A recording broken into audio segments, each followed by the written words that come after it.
Well, hello there. It's another day. I'm Jim Harrington. And I am Bill Knight. It's not just another day, it's Kitten Day, too. I beg your pardon?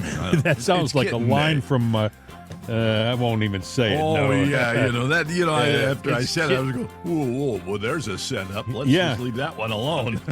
When we think we should. Hey, you know what we should do right now? We should say hello to our Rumble listeners. We have a lot of people finding the program on Rumble, and if you're one of them, we want to thank you very much and spread the word. Tell your friends. Yeah, well, we've seen numbers growing, but you don't get everything in Rumble. We did that a while ago. We didn't see anything. We kind of went away from it, and then we came back. Said, let's just do it. And I was only seeing what I'd call a handful of people, and then all of a sudden I'm going like, what happened on July 4th? All of a sudden, it's not a handful of people; it's in the thousands. I guess people just find it. People are looking for stuff. Maybe one person recommends it to, a couple of his friends, and before you know it, here we are. But we are appreciative, it doesn't. We're not turning away from other sites too. Like if you're listening on one of the streaming sites like Amazon or iHeartRadio or Spotify. It's hard to tell how many we have on those sites, but we know that we have in the tens of thousands of people who stream the program. And we want to thank you, too, for being a part of it. How was your weekend, my friend? Oh, it was pretty good. It was low-key, non-productive, I guess, or productive. I don't know. It was a weekend. I have not gone to see this yet, but that movie Sound of Freedom with Jim Caviezel playing that agent who's down trying to rescue the children from child trafficking. It was shot on, as far as making a movie is concerned, it was shot on a low budget. Some would say a shoestring. And it's doing phenomenally. It's doing amazing. The theater count is half of what the Indiana Jones movie is. I think they said the theater count is 2,850 compared to like 4,600 for Indiana Jones. And the weekend box office for the Sound of Freedom was $18,200,000. And the opening week total, $40,200,000, which is unbelievable. And they have a scoring system, the producers have, called Cinema Score. And what it does essentially is it tells the producers how their movie is performing overall. And Cinema Score gave Sound of Freedom an A+. And do you know that movie sat on the shelf? I heard 5 years, but I'm sure at least 2 years it sat on the shelf at Disney. I don't think Disney ended up releasing it. I think Angel Films came along and either bought the rights to distribute it, and that's how it got released. Probably. Yeah, I don't know. I don't know much about the Disney process. It's funny. Disney came up in a conversation over the weekend, and their films and stuff. But I wouldn't hold my breath counting on Disney if you've got something that's conservative. They're just not going to do it. Yeah, Disney. All my life, Disney was synonymous with family movies. It was thought of as being the perfect place to bring your kids. You were sure that you weren't going to be put into a tough situation as a parent. But then I think it was Touchstone Pictures. Remember Touchstone Pictures? Yeah. That was Disney's branch of movies that they could step into the realm of R-rated movies and things like that. They could be more mainstream and make some money off pictures, but not tarnish their brand name. So they had that for a while. But now I don't think they care about tarnishing the Disney brand name. They do whatever they want. They're very woke, very, very woke. I mean, most of their movies have characters in them that most people question. Let me just leave it at that. I mean, they're not the kind of characters you would expect in your Disney movie. Yeah, well, when you have I guess when you get at a certain financial level, money is irrelevant anymore because you pointed that out with Trump. Money sometimes just it becomes its own entity, and it just breeds itself no matter what you do. Right. It's going to be hard, and which is why having a Soros in the mix. Here's a kid that was a thief when he was a kid during World War II, and he got into hedge funds, I guess is what it was. He made his money on, and which they asked him once. They said, "Does it bother you when you end up destroying somebody to make a profit?" No, it's just business. Just business. is just business. Yeah, just nothing there. You in my way. I had to. So if I destroy the family of the guy and his family, well, that's. Yeah, well, somebody once told me, if you got moral, you got character, you're not meant for business. That's and I guess it's scary. It really is. It's kind of true, but kind of not. I mean, of course, the left takes that, and that's what they use to pulverize Trump. I have a paper that's over there talking about all the good things that Trump has done, and I may walk across the room to get it later, but it's stuff that you don't know. Well, Trump is, I think, kind of a different character. He made a lot of money in business, but he was an astute businessman. He really knew. He wrote the book called The Art of the Deal. He knew how to negotiate different business projects. He'd negotiate for properties and things like that, and he knew when to walk away. He knew when to up the ante, things like that.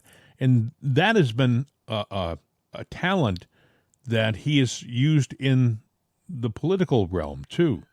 I should play this for you, Bill. All right. He was asked, why do you sometimes get really hard and really you kind of attack your opponent? I mean, you don't just criticize them, you label them and things like that. Why do you do that? Listen to what he said. Many say don't punch down when talking about people like Chris Sununu or Sloppy Chris Christie or Ada Hutchinson. I call him Ada, not Asa, because of certain reasons. Or others. But sometimes it's necessary to talk badly about those that for no reason other than politics speak badly about you. Otherwise, the people that love you don't know whether or not they're for real. Are they saying the truth? They're not. So sometimes you have to punch down and you have to say what's happening. Otherwise, they won't understand. It's not fair to them. You have to put them in proper perspective, these bad people. You have to put them in their place. People like this are very destructive, and you have to tell the voters what it's all about. Otherwise, why should they be able to understand it? Thank you very much.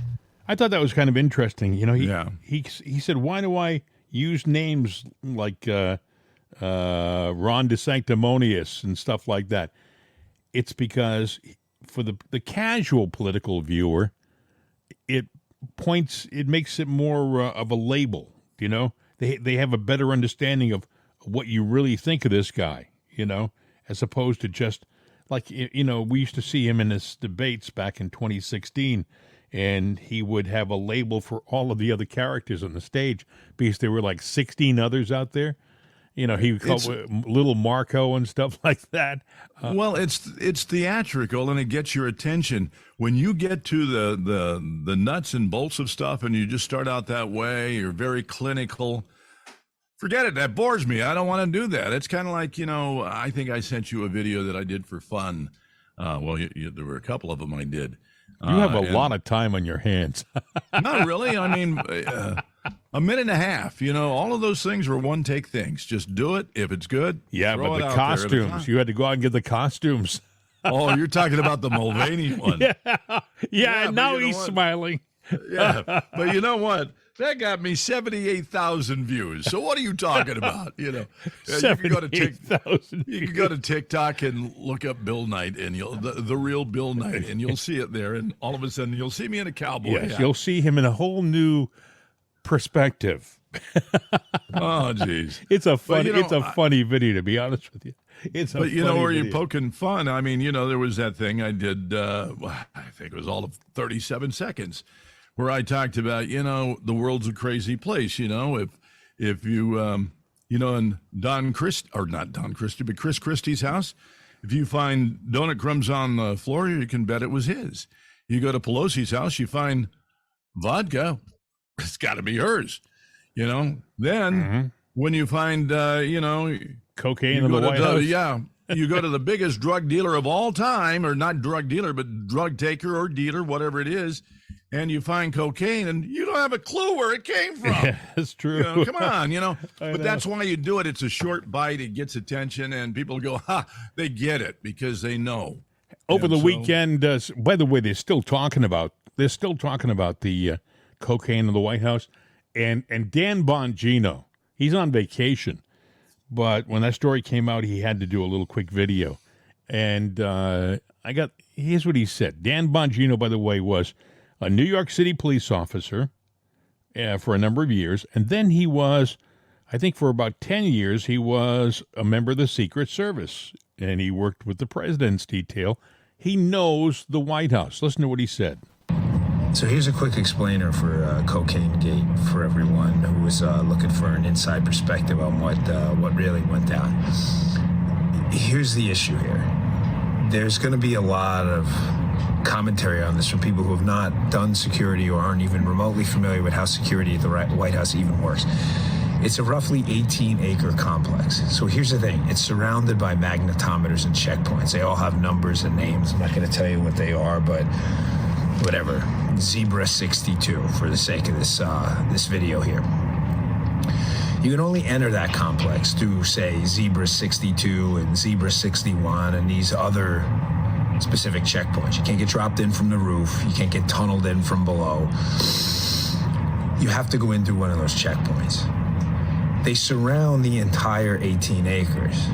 So whether this cocaine was found in the Lincoln bedroom or in, say, the diplomatic reception room, it doesn't matter. Somebody had to bypass a security magnetometer checkpoint to get that in there. Do you understand? It doesn't matter. The 18-acre complex is like a ring surrounding the whole thing. The only way to get in is to go through one of those checkpoints, right? So now you have to ask yourself, well, who could have possibly went through a checkpoint and brought cocaine in? And the answer is no one. It's someone who would have bypassed the checkpoints. Well, who bypasses the checkpoints? The Secret Service with the protectees. Biden, the Biden family members, Jill Biden. The Secret Service doesn't go through the checkpoints. They have guns. What the hell are they going to go through the checkpoints for? To detect guns? And they bring the protectees with them. The Secret Service didn't have cocaine on them, so it had to be one of the protectees. There's no other explanation.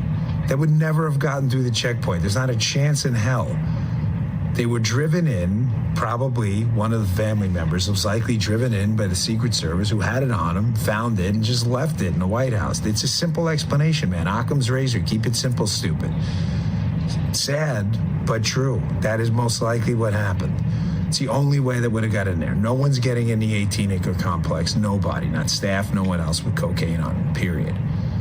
There you go. There's your explainer in 2.5 minutes or less.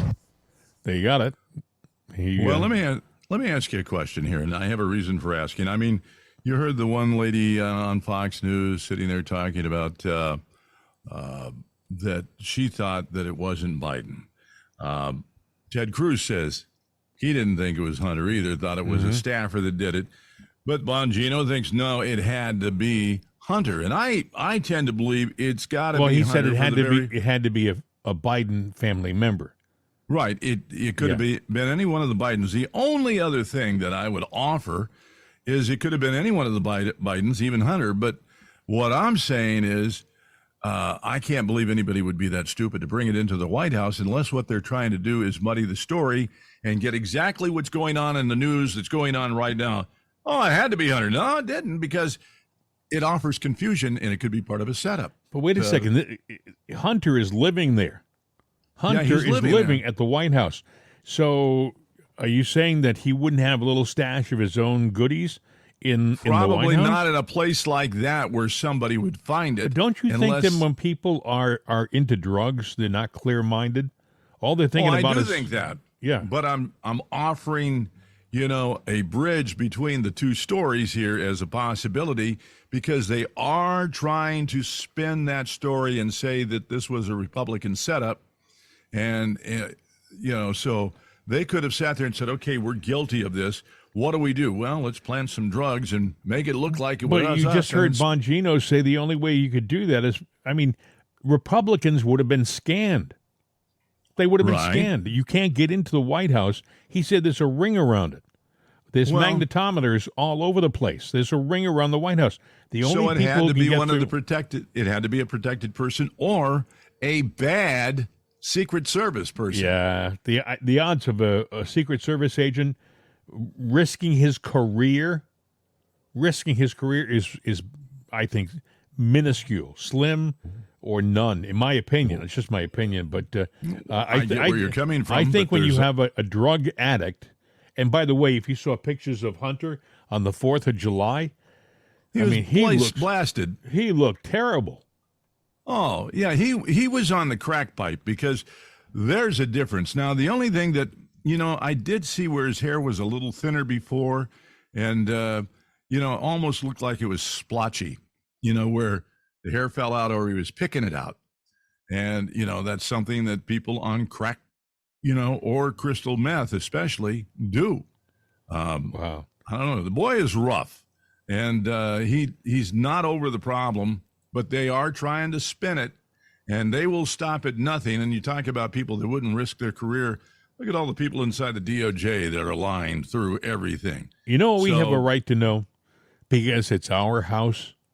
It's our house. That's exactly it. We have our house. We have a right to know why the security was so weak that somebody got an illicit drug into the White House. I mean, what if that were something else? What if that were an explosive or some kind of a poison of some kind? How did that get into the White House?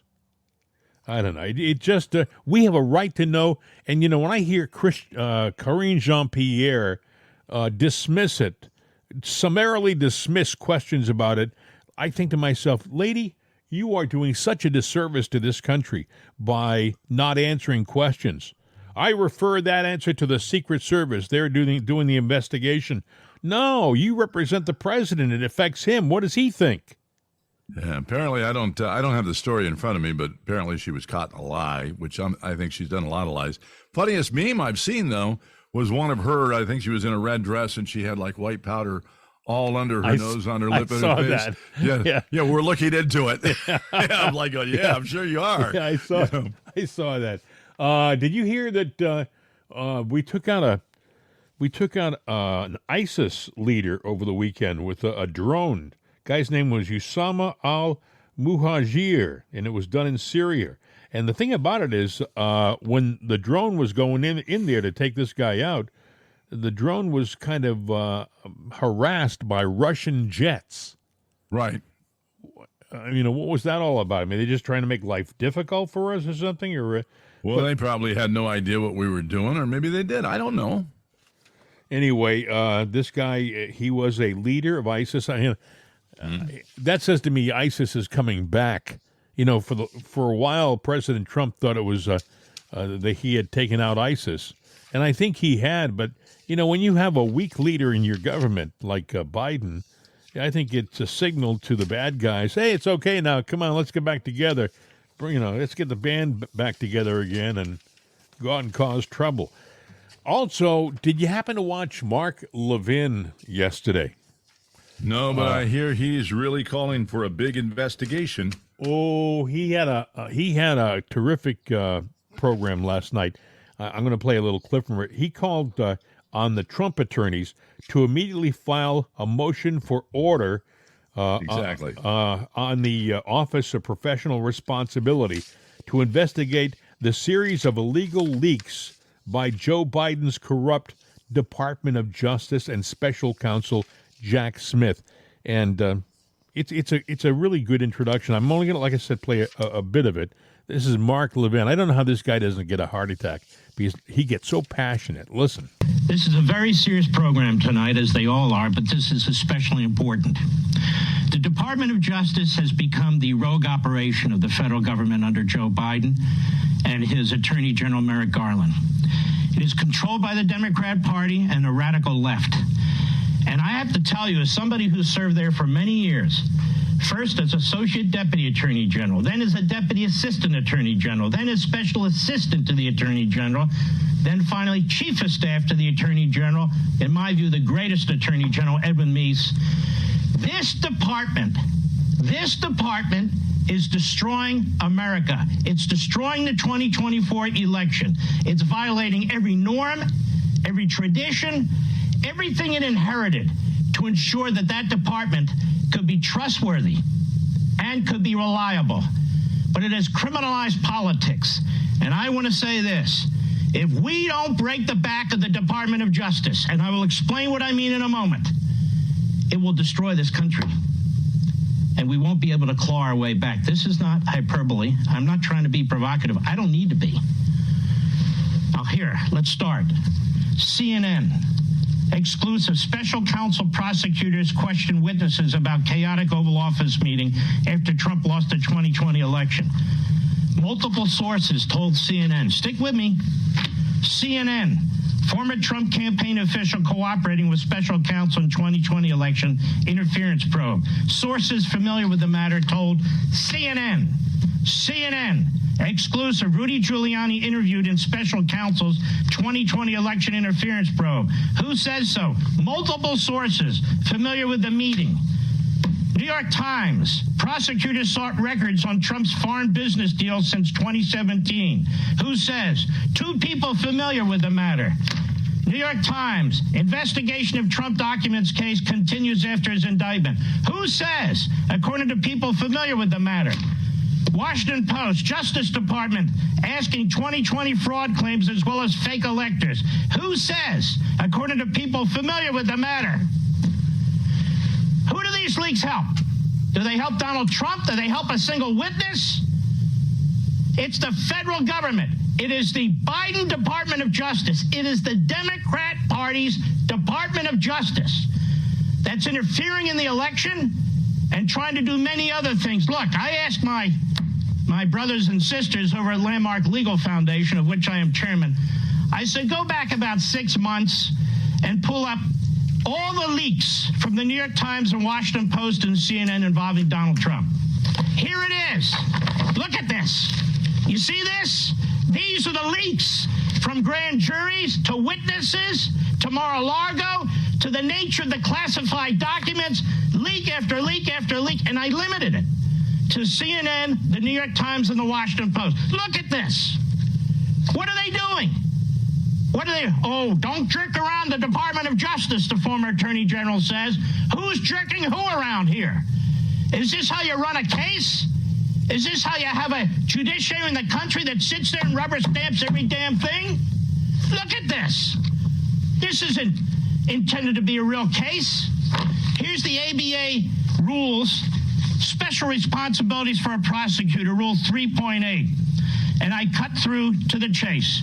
The prosecutor in a criminal case shall, except for statements that are necessary to inform the public of the nature and extent of the prosecutor's action and that serve a legitimate law enforcement purpose, refrain from making extrajudicial comments that have a substantial likelihood of a heightening public condemnation of the accused, and exercise reasonable care to prevent investigators, law enforcement personnel, employees, or other persons assisting or associated with the prosecutor in a criminal case from making an extrajudicial statement that the prosecutor would be prohibited from making.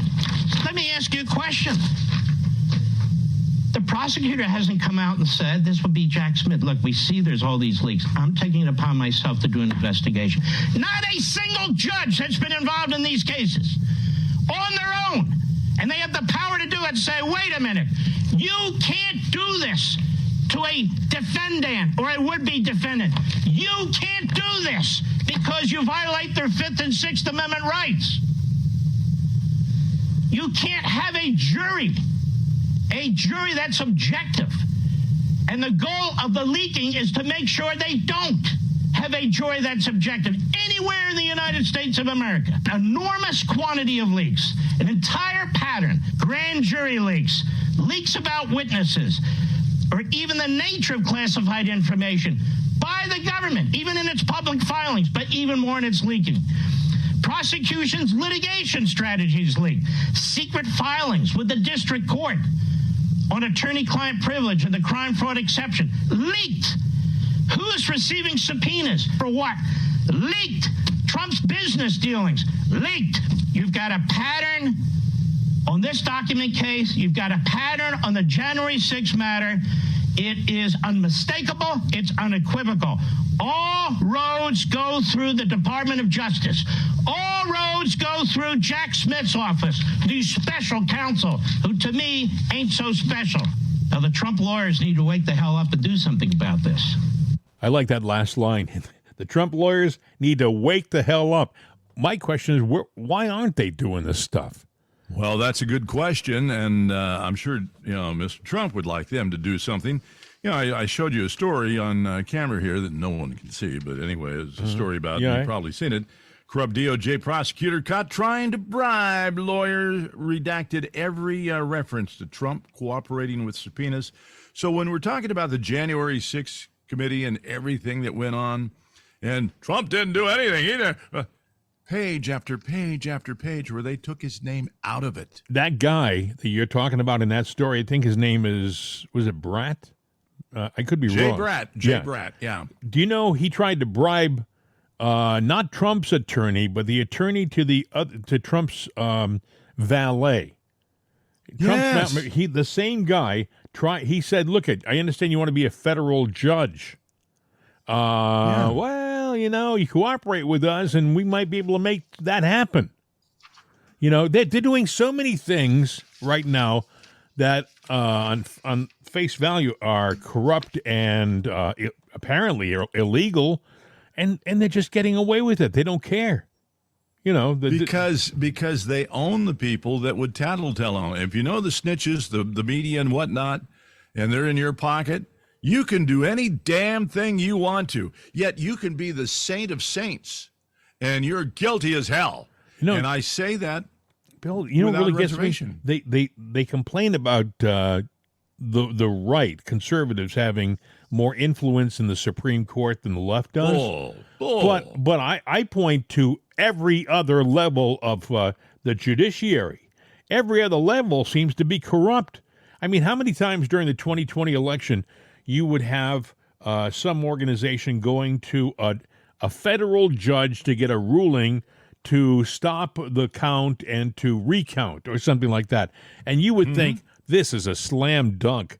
This judge is going to, everybody knows it has to be redone, right? Or it has to be recounted. And every darn time, these judges would say, we have no standing, or the person who brought that to us has no standing in the case. They brought, if you'll remember, 28 states brought a complaint to the Supreme Court, which they say is all conservatives, right? They brought it to the Supreme Court, and they said, we want to have the 2020 election revisited. And the Supreme Court said to the 28 states, over half the country's states, that they had no standing in the 2020 election. Now, how does that happen? I mean, how does a state not have standing in its elections?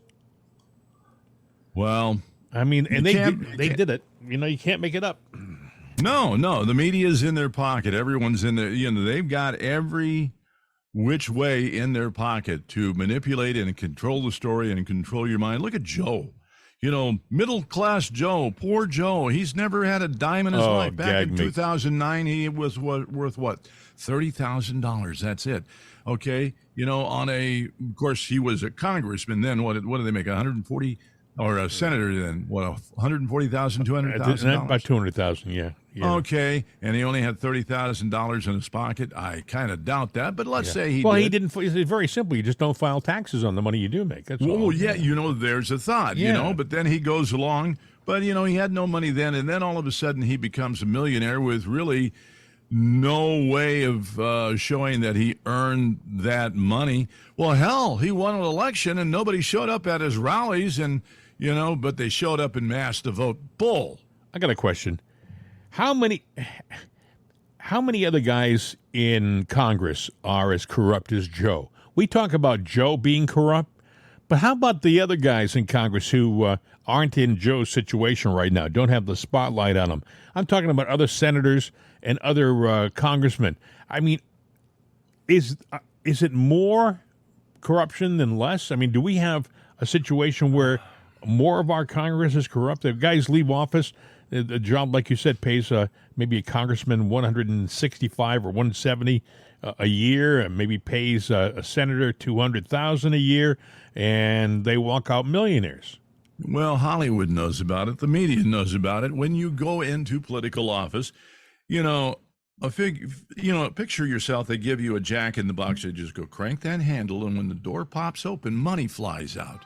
Because that's what you're doing. You've got a money machine in your hands because you get in. You're the final stop for legislation that can help out somebody with money. Do you think that they're not going to grease your palms? And the person that's going to tell on you on the situation is you? You're not gonna turn yourself in. They're all I'm going to say 90% of them are probably corrupt. Which is why you hear congressmen saying, well, we're going to have a hearing, but it's going to take 2 or 3 months. As a matter of fact, let me just play Greg Steube. Now, I'm not saying he's corrupt by any stretch of the imagination, but you got to hear what he says when asked about the timing of the impeachment process for Joe Biden, because I guess they've talked about impeaching Joe Biden. Now, mind you, with President Trump, the left impeached him in about 25 or 30 seconds.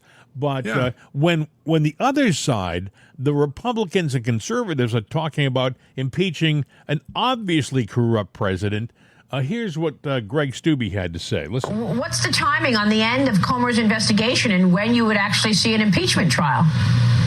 So in my discussions with him, the challenge is getting all this subpoena information and financial information from all these different LLCs and banks. So they basically laundered the money in all these different individual LLCs. So you have to do specific subpoenas to those specific LLCs' bank records. So it's going to take some time. I would imagine probably the next 30 to 90 days before you're going to get that financial information back through the subpoenas. So it should be in the next couple of months. Hopefully by fall, the Comer will have that information. They can move forward in the committee process to investigate it, bring the information before the American people, and I think we move forward with an impeachment proceedings. Yeah, but you're not going to get 2/3 of the Congress to take this guy out of his job, right? I mean, the House could impeach Joe Biden over this, but the Senate probably won't. You've got Democrats completely ignoring it, and the media completely ignoring it. I mean, the media will not cover this story, even though these are the most serious allegations ever leveled against the president.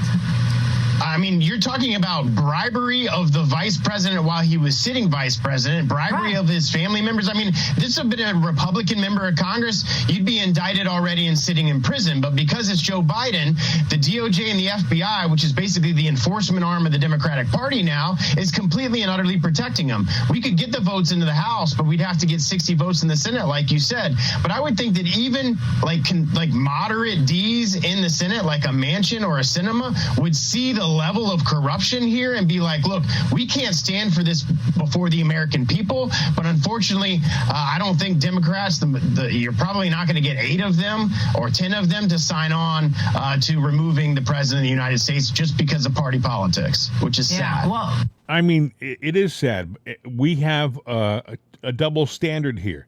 The Democrats will impeach President Trump, and they'll do it in record time. And they don't care whether they have the number of votes in the Senate.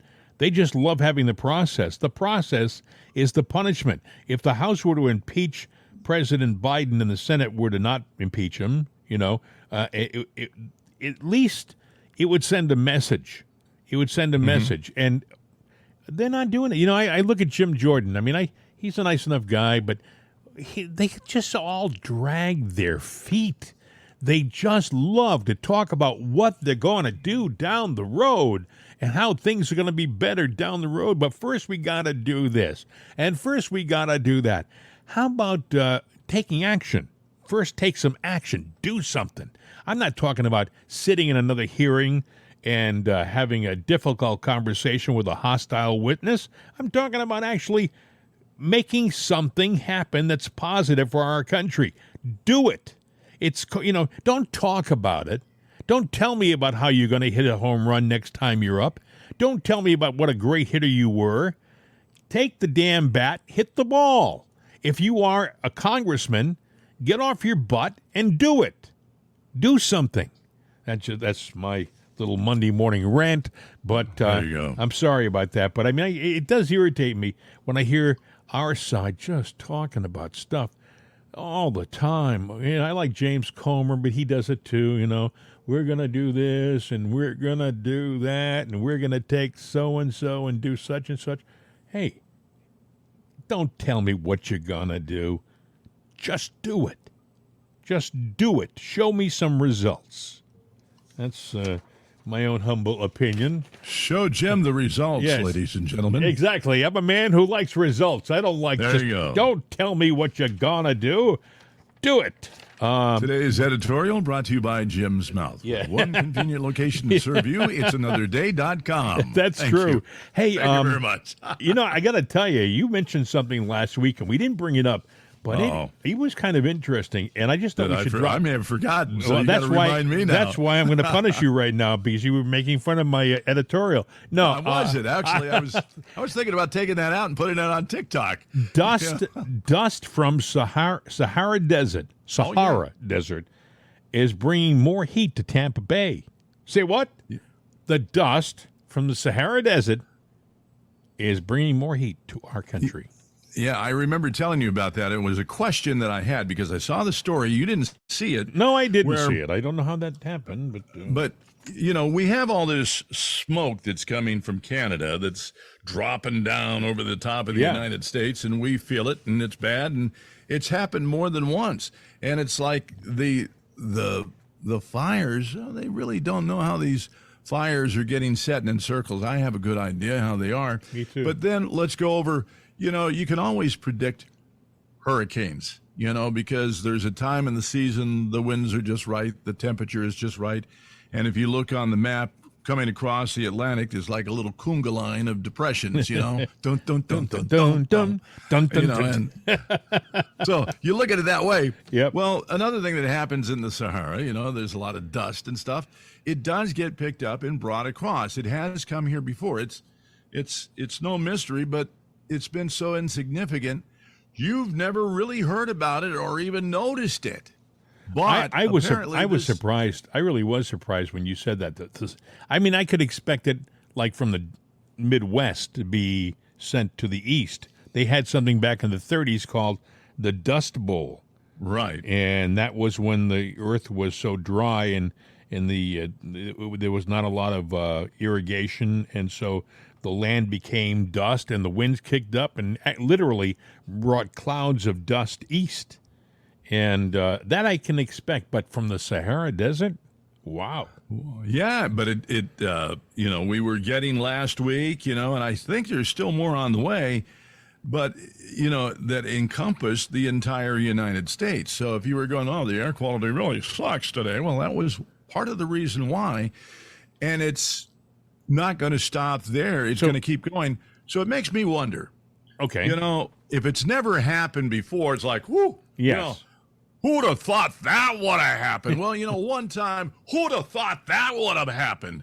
And then all of a sudden you get another, well, who'd have believed that? Yeah. And then you get one more. Well, we don't know why, but this happened, and it's like, okay, one time, all right, I can buy that. Two times, no. 3, 4, 5, 6, 7, a half dozen times. I'm going, wait a damn minute now. Yeah. Who's pulling the finger here? We still have the fires from Canada, We still have those.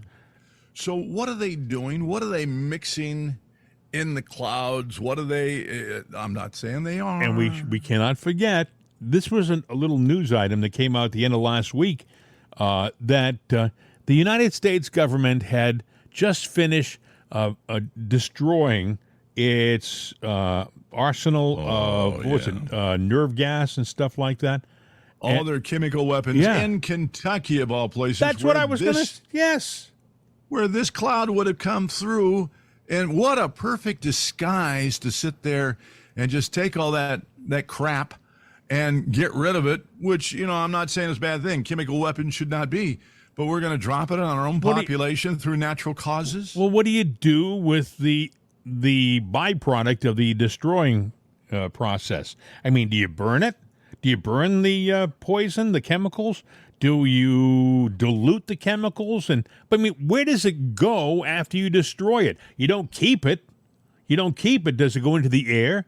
So is it going into the air? Well, let's see, Kentucky.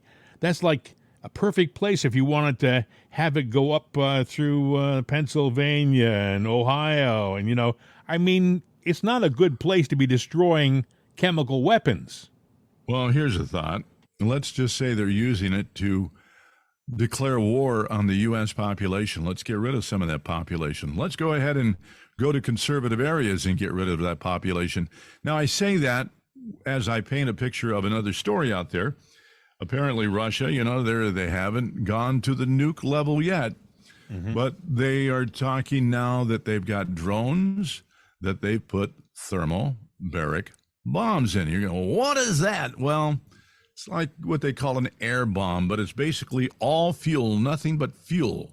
Right. And you have two charges in it, and you can't, I would say there's probably a 98, 99% chance you can't escape the devastation of it. You're going to be It ignites the obliterated. fuel, but Exactly. it ignites it above ground. It doesn't. Yes. It doesn't explode in the ground. The thermobaric explodes above ground and just obliterates everything. Yeah, and because you've got the vacuum in the air, it's all created in the air above ground. That's pretty threatening. So, I'm not tying the two stories together again, but I am kind of loosely. I'm just saying we're using tactics on our own people, or it appears to me that we are. Russia, at least, they're who they consider their enemy, but they're pulling out the stops there too. I'm not saying thermobaric bomb is a good thing.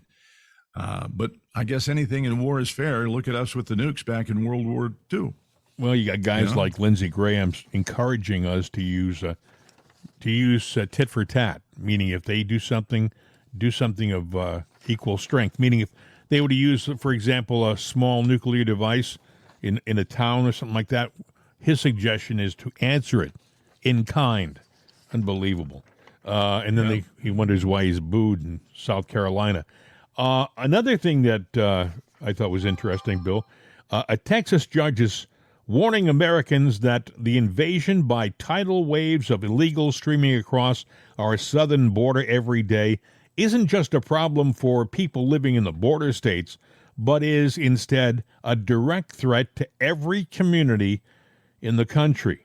This is from Terrell County Judge Dale Carruthers. He said, they're coming to your town. They're coming to your town. I totally agree with him. I mean, if you think that the problem is limited to Texas, Arizona, and the border states, nah. Now, they're going to be coming to the Midwest, to South Dakota, places like that. They're going to be in your neighborhood too soon, if they're not already there. And no, look at people say, well, they're just people. Yeah, they're just people. Some of them, by the way, just people. Others, I don't know whether you're aware of this. We may have talked about this on Friday, but Gordon Chang, who's an expert on China, he was interviewed at the end of last week, and he said, look at it. There are some good Chinese people coming across looking for a better life. He said, and you got to have money to do it from China. You need at least $35,000 to not just come across on plane, but then you have to pay the coyotes, the cartels, $35,000 to have them, escort you into the United States, which means that you have to have money. He said, but there's also a number of these people who he believes are Chinese soldiers. He says, and I'll give you an example why. One of the traditions, I didn't know this, that the Chinese do, the Chinese soldiers, is they perform a ritual where they drink blood. So help me God.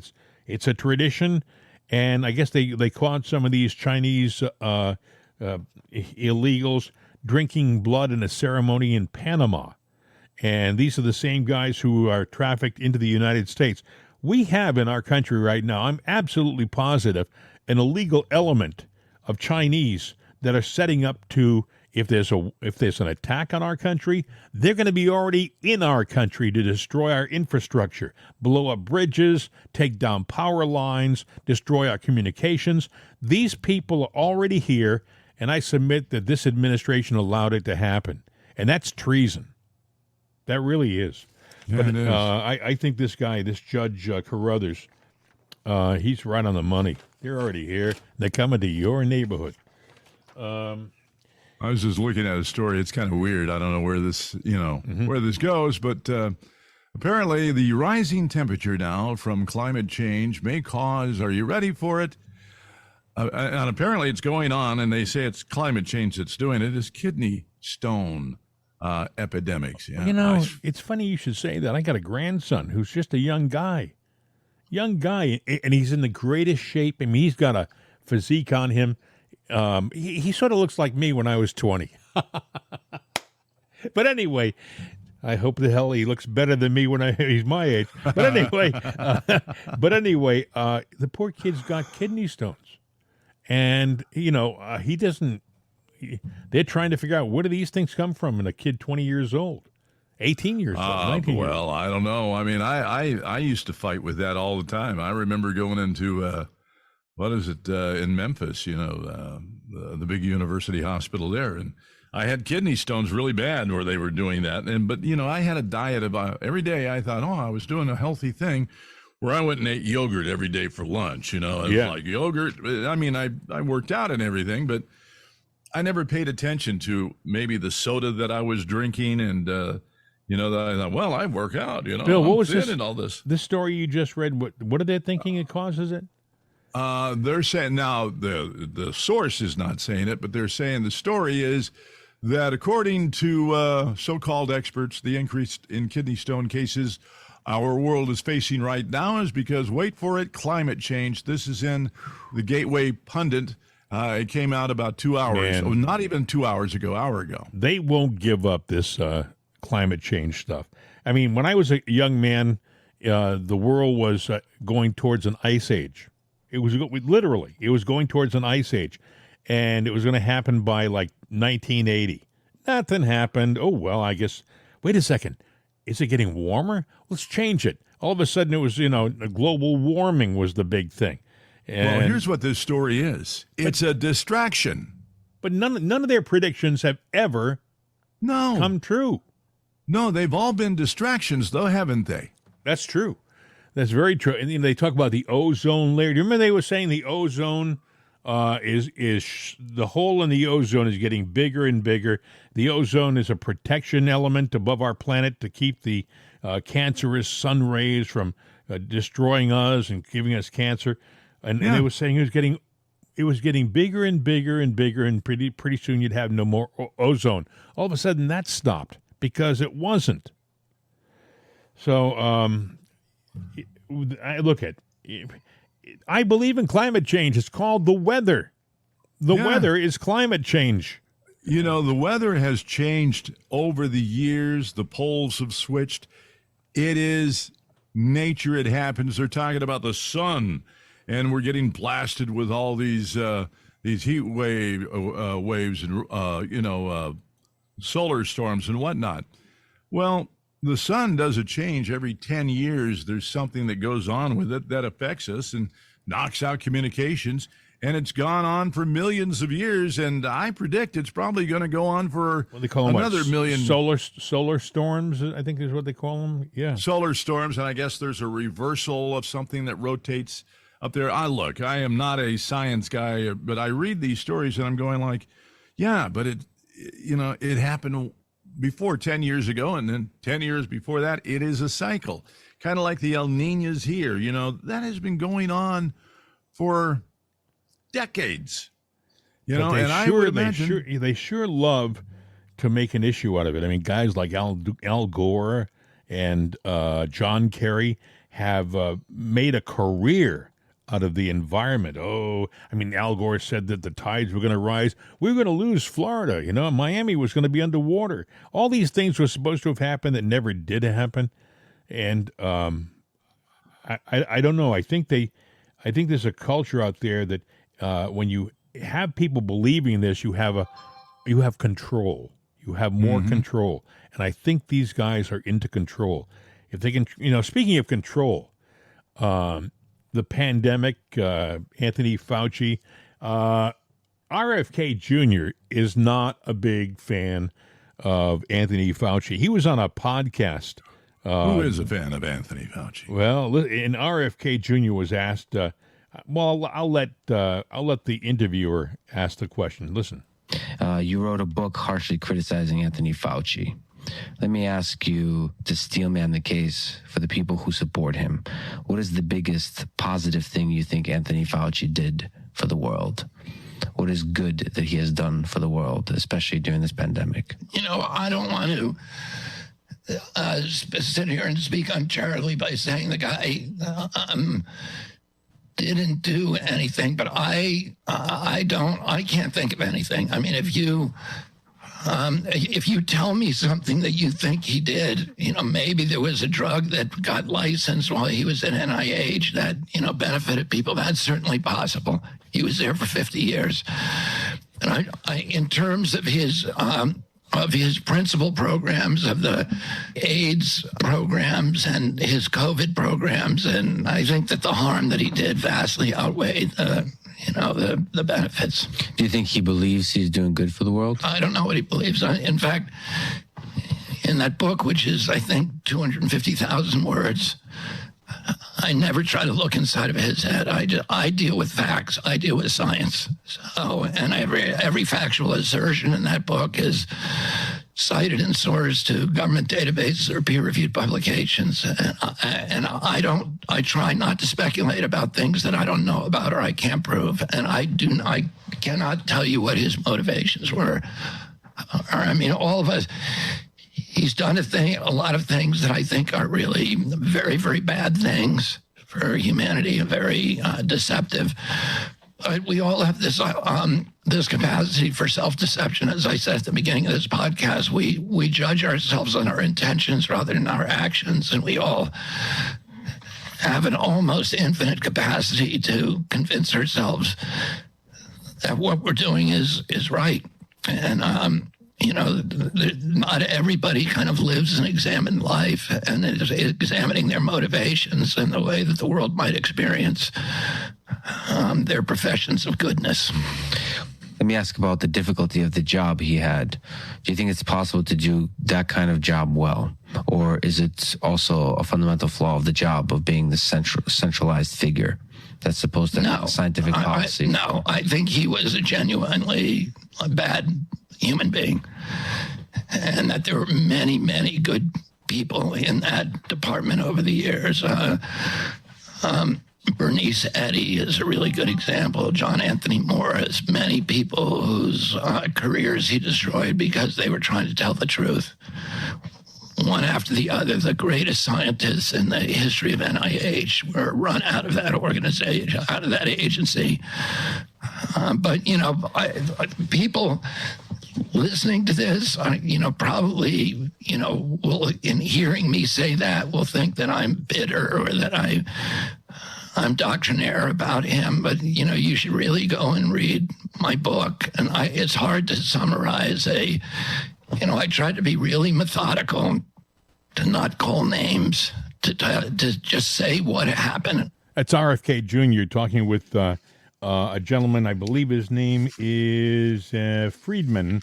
He's a research scientist at MIT who has a podcast. And I guess this was part of like a 2.5-hour interview where RFK Jr. just talked about everything and anything. He had a drug problem when he was a kid, and he got it shortly after his father was assassinated. You don't know things like that. I mean, all you hear in the media is, RFK Jr., he had a drug problem. But you don't realize that there was such a terrible tragedy and a sadness that was the catalyst. I'm not a big fan of his policies, of all of his policies, although I do like him as a man. I think people make fun of it. I've heard it, of his voice, but the guy has spasmodic dysphonia, and he believes that he got it as a result of getting a vaccination, not the vaccination from COVID, but a vaccination. So the guy had a special interest in vaccines during the pandemic, and he really did a lot of research. And, when a guy like RFK Jr. does research, he doesn't do it by himself, I'm sure.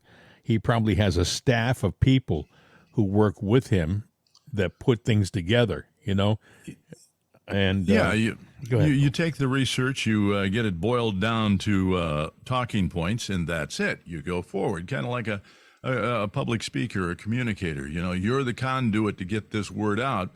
And unfortunately, he's not only the conduit to get the word out on the vax and some of the things that can go wrong with it, but he's the case. He's the case example too. What he said about Fauci, he said, "I think he was a genuinely bad human being." That just about sums it up. I mean, there's no pulling any punches with a line like that. I mean, we look at Fauci, Fauci getting up there and telling us to stay home and, we're going to give you a vaccine every week. And, Dr. Fauci. Dr. Fauci. But the thing is, he wasn't a nice guy, apparently. Apparently, he was responsible for the removal of some really talented scientists from the National Institute of Health when he was in charge of it. Because these people wanted to come out with a difference of opinion about certain things, including the pandemic. That's right, because they didn't have my agenda in mind. They had no idea what I was trying to do, Yeah, it's true that I brought the virus on people. And the AIDS community, they'd probably be shocked to know that I was behind that, too. And actually, that's a fact. That's true. Yeah. I mean, I was making a joke, but actually, if you go back and really do your due diligence. He was responsible for our answer to AIDS, or he was partially responsible back in the 80s when he first got into the NIH. He's been around forever. He's the highest paid public servant in our country, higher than the president. I guess he got paid over $450,000 or $400,000 a year. Not a bad gig if you can get it. If you wondered who the real Dr. Evil is or was, that would be me, Dr. Fauci from New York. And some of the stuff I worked on gave me my voice today. You keep talking like that, you're going to get stuck with that voice. Forever. Get stuck with it, Bad news for Dr. Fauci then. Anyway. Look at, we've just about done it. We should point out again, thank you to the new listeners on Rumble and some of the other sites.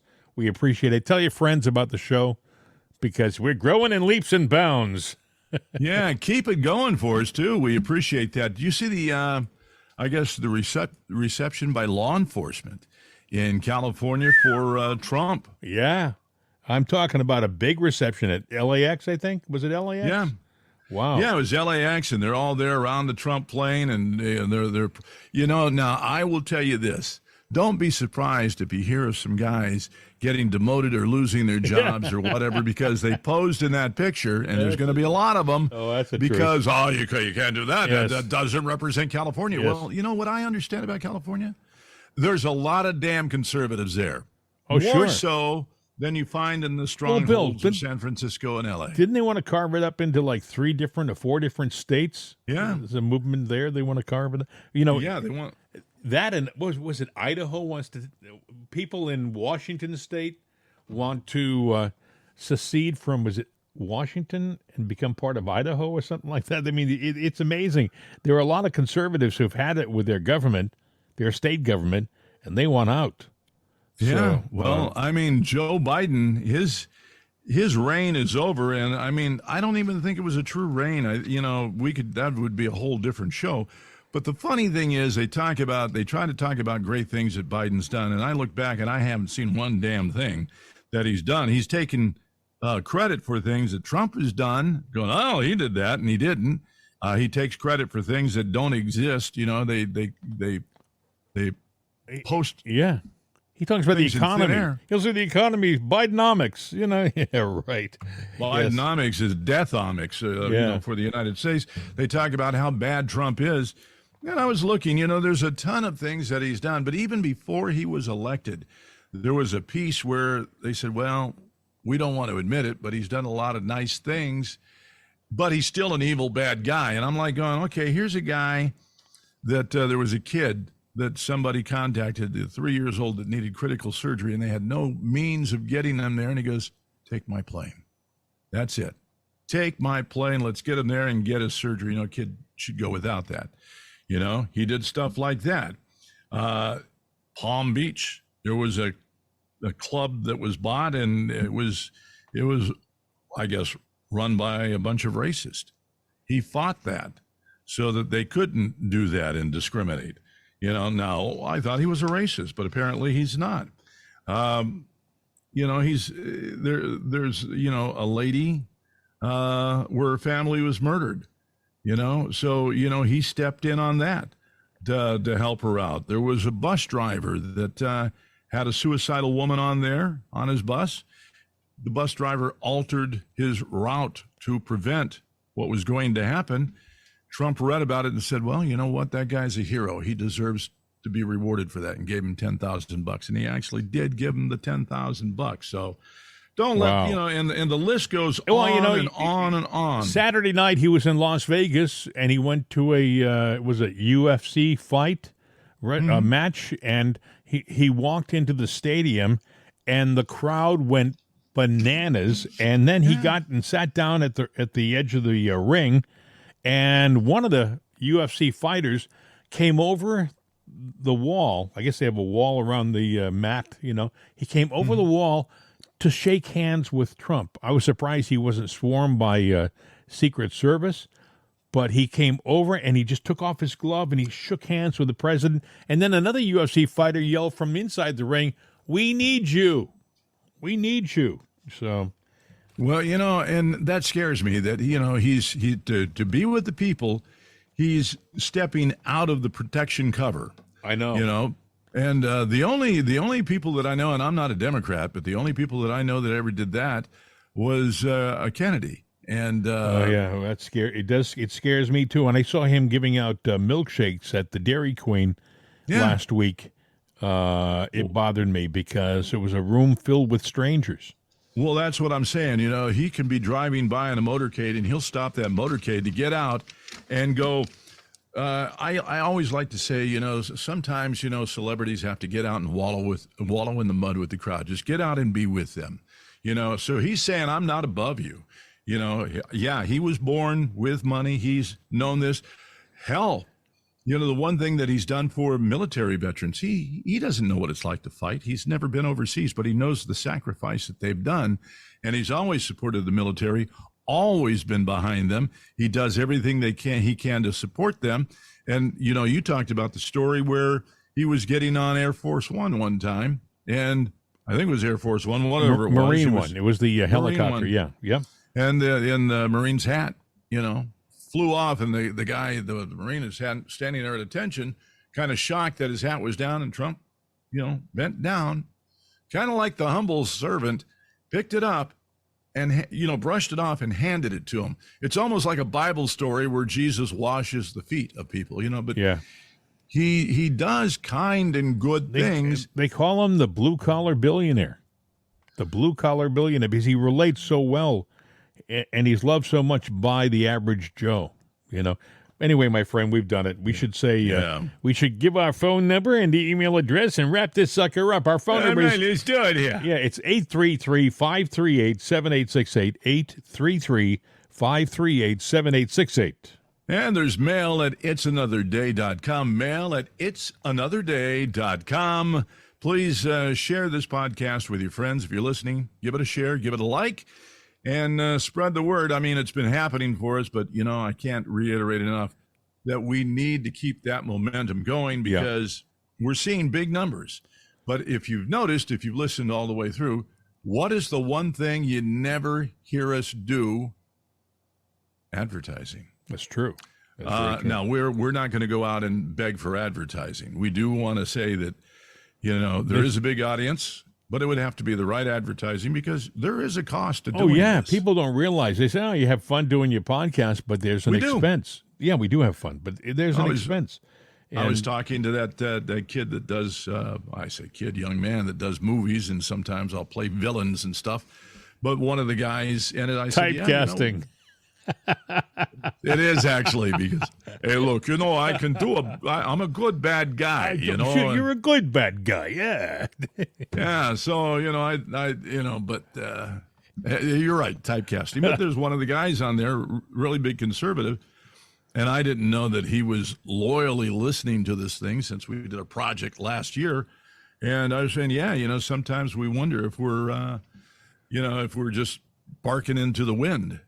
And he goes, no, you can't do that because so-and-so would be, I'm not mentioning the name, would be very devastated because all he does is talk about you guys. I want you to go to to the website that carries our program, the host website, and look at the statistics for the countries that listen to our program. We have people listening all over the world, in the strangest places, Malaysia, New Zealand. I sit and I go, how do these people find us? Where do they get It's Another Day with Jim and Bill? How do they find this program? But they do. Yeah, it's amazing. Well, and we have a stream that rolls like a radio station called CRN America. We had big hopes and dreams for that. I would look at the statistic numbers on it and go, it's not doing that well. But then I look at, the notifications that I get of all the likes and everything, and I'm going, well, this number sure as hell doesn't match with that number. So you sit there and you wonder and guess sometimes, but, we're not computer techies. We never have been and never will be, and I admit to that. So we have listeners in the U.S., Germany, Canada, United Kingdom, Brazil, Russia, Thailand, Sweden, Mexico, Australia, France, Spain, Norway, the United Arab Emirates, India, Japan, Netherlands, Morocco. Yeah, they're listening to us in Casablanca, New Zealand, Latvia, Austria, Uruguay. We go everywhere, man. We go everywhere. Uruguay, Trinidad and Tobago.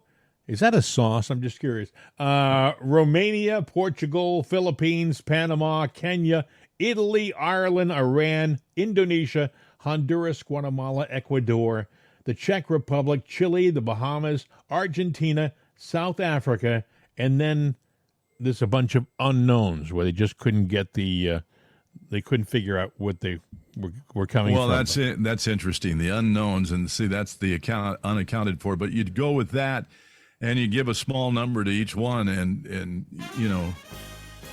you sit there. But we do actually have very large numbers, and we've touted about it before. Hey, I don't want to brag, but there's people out there listening. But speaking of bragging, we've actually talked much longer than we've ever talked. Let's brag ourselves right out the door. Yeah, so as you would say normally on every radio program, hasta la vista, baby. I'm out of here.